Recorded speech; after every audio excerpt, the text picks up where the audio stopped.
वंदे पुरुषोत्तम। दोपहर में श्री ठाकुर नींद से उठकर बड़ाल बंगले के बरामदे में उत्तर की ओर मुख करके तख्तपोश पर बैठे थे। उसी समय केशवदा भट्टाचार्य, श्रीयुत NC चट्टोपाध्याय, सचिन दा गांगुली आदि ने आकर प्रणाम किया और बैठ गए। श्रीयुत चट्टोपाध्याय ने प्रसंग छेड़ा। उस दिन सुशील बाबू से भृगु और जाति अस्मर पूर्व जन्म की स्मृति की बात सुन रहा था। मैं सोचता हूं कि यह कैसे होता है। ब्रेन ड्रेन, मस्तिष्क आदि तो सब मृत्यु के साथ ही चले जाते हैं। श्री ठाकुर जी बोले, मुझे लगता है कि इकोप्लाज्मिक बॉडी, लिंग शरीर ही इंप्रेशन छाप को संभाल कर रखता है। लिंग शरीर इतना सूक्ष्म होता है कि स्थूल देह की मृत्यु उसे छू नहीं पाती, इसलिए अगले जन्म में भी वह स्मृति बनी रहती है। केष्टोदा बोले, योग साधना करने से शायद उस स्मृति को जागृत करने में सुविधा होती है।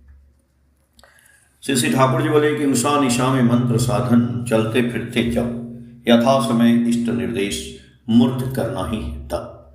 यदि इतना भी अभ्यास में आ जाए तो बहुत कुछ हो जाता है। भूत, भविष्य और वर्तमान कुछ भी विश्व मन से छिपा नहीं है। इष्ट के साथ जिसका चलना, बोलना और सोचना ट्यूनिंग यानी सामंजस्य में होता है, उसके मन पर विश्व मन का प्रकाश थोड़ा बहुत प्रतिबिंबित होता है और उस प्रकाश की चमक में वह बहुत कुछ देख पाता है।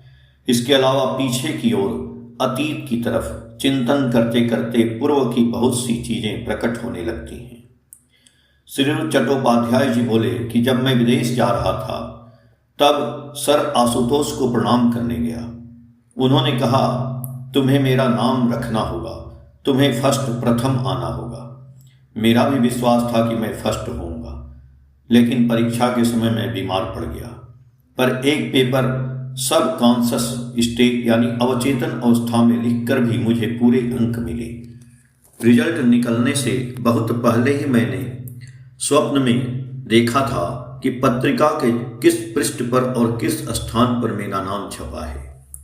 वास्तविकता में भी वैसा ही हुआ। हालांकि इसका संबंध जाति अस्मर पूर्व जन्म की स्मृतियों से नहीं है, शायद ऐसी और भी कई बातें होती हैं। श्री ठाकुर जी बोले कि वृत्तियां रहती हैं, वृत्तियों का ही शरीर है। प्रत्येक सेल यानी कोशिका की एक इकोप्लाज्मिक स्टेट यानी सूक्ष्म अवस्था होती है। मृत्यु के बाद भी वे इकोप्लाज्मिक सेल्स, सूक्ष्म कोशिकाएं इंटैक्ट, अक्षुण रहती हैं। उसे चिन्मय देह या भाव देह कहते हैं। उसके भीतर भी कॉम्प्लेक्सेज प्रवृत्तियां रहती हैं और उसी के अनुपात में पुनर्जन्म होता है।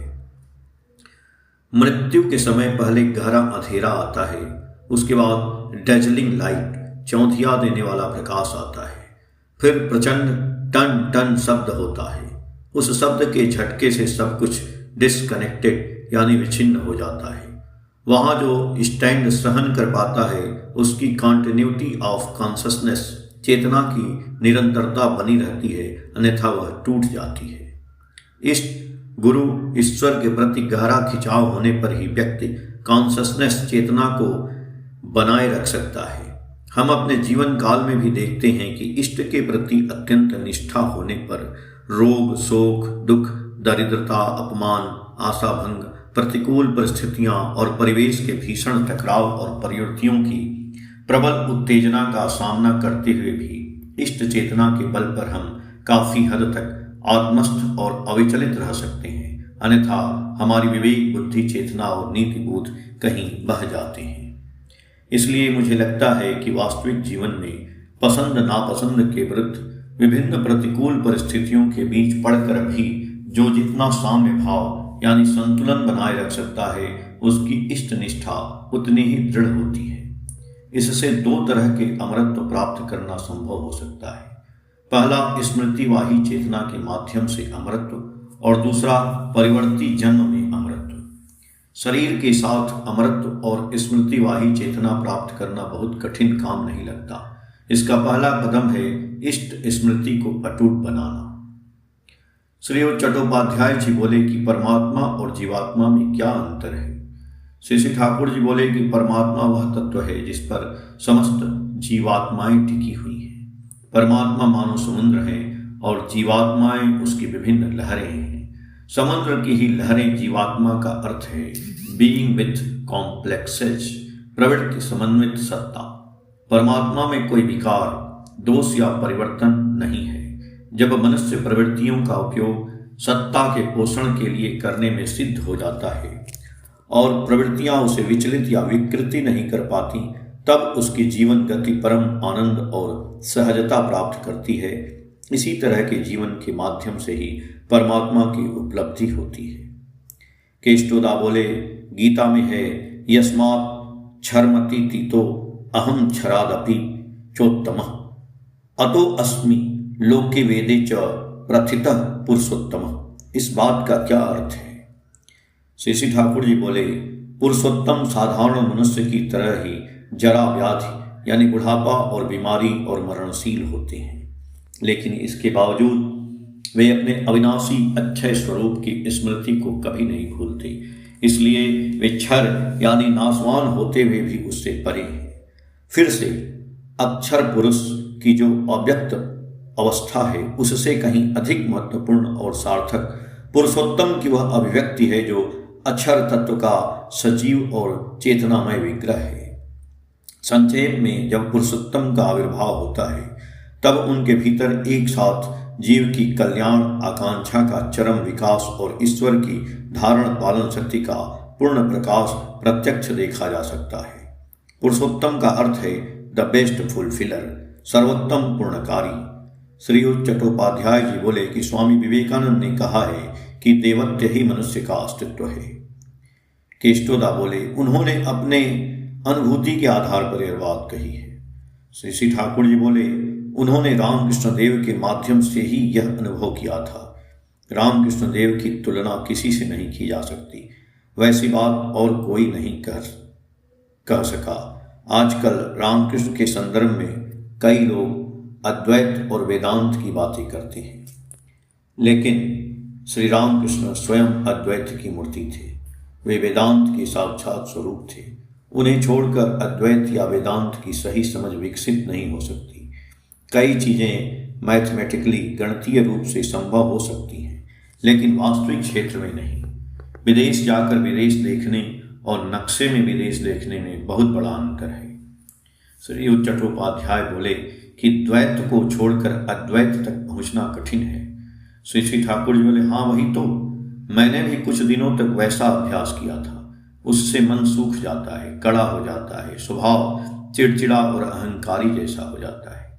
यह तो एक पक्ष हुआ। दूसरी ओर है दीनता की अधिकता, वह भी अच्छी नहीं है। मैं एक समय कहता था, मैं परमपिता की संतान हूँ, मैं शुद्ध बुद्ध पवित्र हूँ, उनकी शक्ति से मैं शक्तिमान हूँ, दोष दुर्बलता पाप मुझे स्पर्श भी नहीं कर सकते। भावुकता में मैं ऐसी बहुत सी बातें कहता था। एक ग्रेजुएट वैष्णव थे, उन्होंने एक दिन मुझसे कहा, वह सब मत कहो, उससे अहंकार बढ़ता है। इसके बजाय व्याकुल होकर कहो, हे भगवान, मैं पापी हूँ, दुखी हूँ, अभागा हूँ, मुझे बालों से पकड़कर मेरा उद्धार करो। उनकी बात मानकर मैं रोज वैसा ही करने लगा। धीरे धीरे मैं जैसे दुर्बल होता गया। मन में न तो स्फूर्ति मिलती थी न आनंद। खुद को बहुत छोटा समझने लगा था। खुद पर ही संदेह होने लगा था। किसी के घर में घुसने का साहस नहीं होता था। किसी महिला के चेहरे की ओर सहजता से देख नहीं पाता था। मैं जैसे संकोच के मारे सिकुड़ गया। वह स्थिति बहुत दुस्सह असहनीय थी। एक दिन शाम को पद्मा नदी के किनारे गया, तब सूरज डूब रहा था। उन्होंने रोते हुए पुकार कर कहा, परम पिता, मैं आपकी संतान हूँ, मैं पापी नहीं हूँ, दुर्बल नहीं हूँ, मैं ज्योति का पुत्र हूँ, मैं चिर पवित्र हूँ। इस तरह की सकारात्मक प्रार्थना से मेरा मन हल्का हो गया और मुझे शक्ति मिली। मैंने महसूस किया कि खुद पर पाप या दुर्बलता का विचार थोपना कितना विनाशकारी हो सकता है। सेमेटिक धर्म और ओरिजिनल सिन चर्चा में श्री चट्टोपाध्याय कहते हैं कि रामकृष्ण देव की बातों में भी इसी तरह के विचार मिलते हैं। सेमेटिक धर्मों यानी अरब, यहूदी आदि में ओरिजिनल सिन, आदिम पाप पर बहुत जोर दिया गया है। रामकृष्ण देव ने इन सबका एक सामंजस्य किया है। उन्होंने विभिन्न स्तरों जैसे लिंग, गुह्य, नाभि, हृदय आदि की बात की है, इनका तात्पर्य क्या है? श्री श्री ठाकुर जी बोले कि मनुष्य के भीतर कई जन्मजात विचारधाराएं होती हैं। वे जितनी अधिक नियंत्रित होती हैं उतना ही व्यक्ति एक केंद्रीय समाधान, सेंट्रल सॉल्यूशन की ओर बढ़ता है।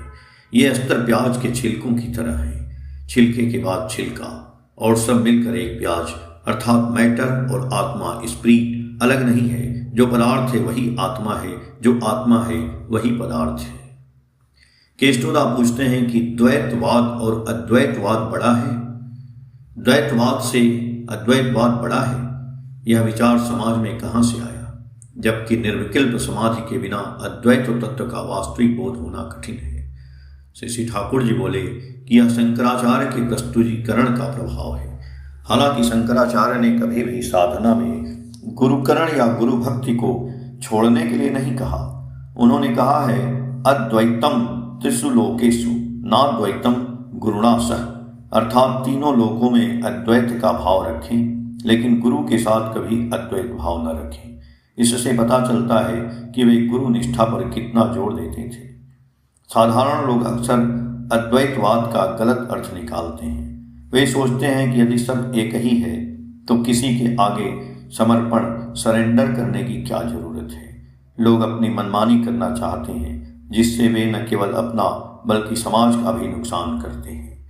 जो शक्तिशाली लोग हैं, यदि वे गुरु के प्रति समर्पित, सरेंडर्ड होकर नहीं चलते तो वे समाज के लिए खतरनाक हो सकते हैं। अंत में ठाकुर जी समाधि का अर्थ समझाते हुए कहते हैं कि इसका अर्थ है सम्यक धारण, पूर्ण रूप से धारण करना। समाधि के विभिन्न स्तर होते हैं।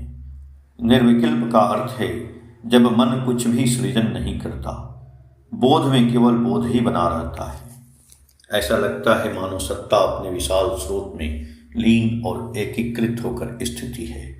इसके लिए गुरु के प्रति अत्यंत खिंचाव यानी लगाव होना चाहिए, अन्यथा उस अवस्था में स्वयं को थामे रखना और बाद में स्वयं को सामान्य अवस्था में वापस लाकर सक्रिय जीवन जीना असंभव हो जाता है। जीवन की जीवनी शक्ति का मूल लिबिडो या सूरत है। स्पर्म शुक्र और ओम डिम्बाणु, पॉजिटिव और नेगेटिव, पुरुष और नारी दोनों आकर्षण एफिनिटी के वश में मिलते हैं। उनके भीतर एक संशक्ति मूलक व्याकुलता, कोहेसिव अर्ज होती है और उसी के कारण दोनों के मिलन से एक जाइकोट बीज कोष जन्म लेता है। वही कोशिका विभाजन, सेल डिवीजन होते होते शरीर का निर्माण करता है। यह पूरी प्रक्रिया सूरत की प्रेरणा से ही घटित होती है। इसीलिए मनुष्य प्रेम के जन्मजात आवेग को लेकर ही माँ के गर्भ से पृथ्वी पर आता है। इसी प्रेम के आवेग की बदौलत मनुष्य जो कुछ भी होता है या तय करता है वह संभव हो पाता है। इस आवेग की सार्थकता पृष्ठ प्रियतम गुरु के प्रति समर्पण, सरेंडर के माध्यम से आती है। वह उनके लिए खुद को पूरी तरह खाली कर देना चाहता है, सब कुछ न्यौछावर कर देना चाहता है।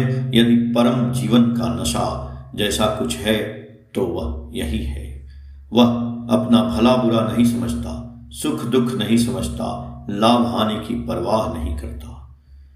उसके प्राणों की एकमात्र चाहत उस व्यक्तित्व को खुश करना होती है, क्योंकि उसने उन्हें ही अपना अस्तित्व बना लिया होता है।